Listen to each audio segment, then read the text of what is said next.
news update on top accolade news. The headlines: Biden slams Trump over social security cuts. Peru's former president sentenced to 15 years for money laundering. UK Supreme Court rules that woman refers to biological sex. China appoints new trade envoy. In politics, Biden slams Trump over social security cuts.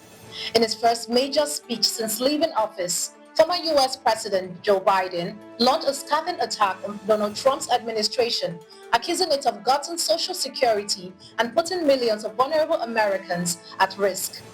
Serious people are now generally concerned for the first time in history, for the first and only time in history, that Social Security benefits may be delayed or interrupted. Folks, let's put this in perspective. In the 90 years since Franklin Roosevelt created the Social Security system, people have always gotten their Social Security checks. They've gotten them during wartime, during recessions, during a pandemic. No matter what, they got them. But now, for the first time ever, that might change. It would be a calamity for millions of families, millions of people. Biden condemned sweeping federal workforce cuts under Elon Musk's Department of Government Efficiency, claiming 7,000 Social Security jobs were being slashed. The 82-year-old Democrat warned that delays, outages, and benefit errors are already hurting senior and disabled citizens. The Trump camp fired back, mocking Biden's delivery and denying claims of dismantling the agency. Still in politics, Peru's former president sentenced to 15 years for money laundering. Peru's former president Ollanta Humala has been sentenced to 15 years in prison for money laundering. A court in Lima found that Humala and his wife accepted illegal campaign funds from a Brazilian construction giant for the 2006 and 2011 election. His wife, who co-founded the Nationalist Party, received the same sentence but has been granted asylum in Brazil. The couple had denied the charge throughout a trial that spanned more than 3 years. The conviction marks another chapter in the scandal, which has implicated high-level politicians across Latin America. Moving on in politics, UK Supreme Court rules that woman refers to biological sex. The UK Supreme Court ruled Wednesday that the legal definition of woman under the Equality Act 2010 refers strictly to biological sex. The case brought by the Campaign Group for Women Scotland challenged a Scottish government policy that included transgender women in gender quotas for public boards. While Scottish courts had supported the broader definition, the Supreme Court overturned that, saying including those with gender recognition certificates was incoherent and impracticable.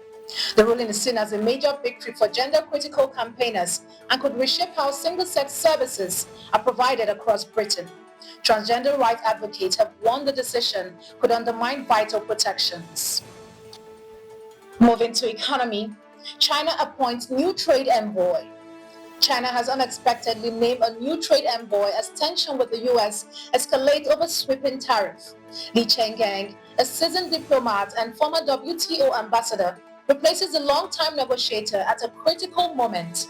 The announcement comes as Beijing reported better than expected GDP growth of 5.4% for Q1, but warned that the full impact of US tariff, which recently spiked, has yet to hit. Chinese officials slammed Washington's trade move as bullying, with state media urging it to stop playing the victim. The leadership hopes Li can break the impasse as the trade war deepens and China's export-driven economy faces mounting pressure. You are watching the Global News Update on Top Accolade News. Do stay with us. Still to come.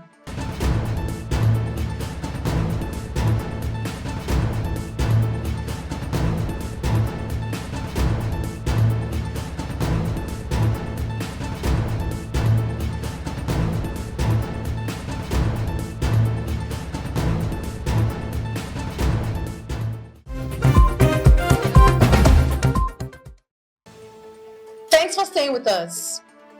In international relations, Syria praises Qatar's support. Syria's President Ahmad al-Shara has praised Qatar for its sincere stance and unwavering support during his first official visit to Doha since taking office.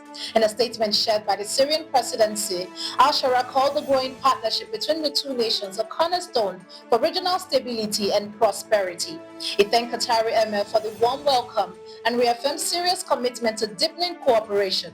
The visit follows similar diplomatic trips to the UAE, Egypt, and Saudi Arabia as al-Shara continues efforts to rebuild Syria's international tie following the fall of the Assad regime. In health, nations agree on global health accord. After years of negotiation and one final overnight push, countries at the World Health Organization have reached a landmark agreement on how to prevent and respond to future pandemics. Finalized early Wednesday in Geneva, the 32-page accord includes plans for more equitable access to vaccines and medicines, swift sharing of pathogen data, and a new global system to coordinate responses. While some debates like mandatory tech transfers sparked tension, a last-minute compromise led to full consensus. WHO Chief Dr. Tedros hailed that it's a historic moment that shows the world can unite to face future health threats. The agreement now heads to the WHO Assembly for formal adoption next month. Now in entertainment, Diddy's legal team seeks trial delay. Sean Diddy Combs' legal team is pushing to delay his upcoming federal sex trafficking trial, citing incomplete evidence just weeks before proceedings are set to begin. The 55-year-old music mogul appeared in the New York courtroom on Monday, where his attorney criticized the government for allowing a key witness to self-select emails for evidence rather than submitting the full trove. Prosecutors, however, argue Combs is stalling as new charges accuse him of using coercion and violence to traffic women across the state lines between 2021 and 2024. In sports, PSG survived Aston Villa's scare to reach Champions League semi-finals. PSG held off a spirited comeback from Aston Villa to reach the Champions League semi-finals, edging the tie 5-4 on aggregate despite a 3-2 second leg loss at Villa Park. PSG struck early, but 3 goals brought the English side within touching distance. Only a string from stunning saves kept PSG's hope alive, setting up a blockbuster semi-final against either Real Madrid or Arsenal. The captain praised the side's belief, while Villa earned a standing ovation for a performance full of heart and intensity. That concludes our global news update for today. Stay tuned for more global news and developments. Thanks for joining us. I'm Ojorumi Okocha. Connect and engage with us on all our social media handles. Do have a wonderful day.